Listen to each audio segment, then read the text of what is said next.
Sementara itu pemirsa, ratusan kendaraan angkutan milik perusahaan Semen Batu Raja yang menggunakan nomor plat polisi luar Oku diminta untuk dimutasikan ke plat Sumatera Selatan.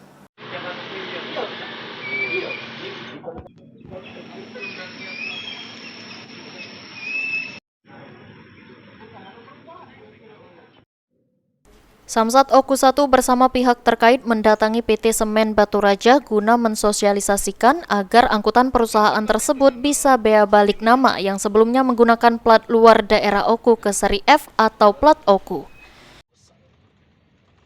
Kacab Samsat Oku 1 Beli mengungkapkan mutasi kendaraan angkutan tersebut ke plat Oku maka dapat menambah pendapatan asli daerah. Tahun depan saat membayar pajak, omset pajak kendaraan bermotor akan langsung dibagikan ke pendapatan daerah sebesar 66%, sehingga semakin banyak masyarakat yang memutasi kendaraan ke Kabupaten Oku, maka semakin besar PAD Oku dalam sektor PKB dan BBNKB. Menurut data yang diperoleh Samsat Oku, ada ratusan kendaraan angkutan milik PT Semen Batu Raja masih menggunakan plat luar daerah Oku. Diperkirakan Kabupaten Oku bisa mendapatkan sebanyak kurang lebih 4 miliar jika kendaraan milik PT Semen Batu Raja dimutasikan ke plat Oku.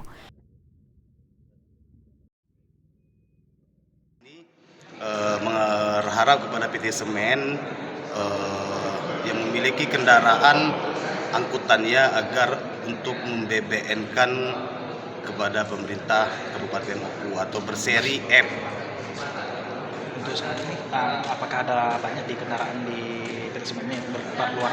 Ya, kalau data kami ratusan ya kendaraan PT Semen ini angkutannya yang belum berplat Kabupaten Oku.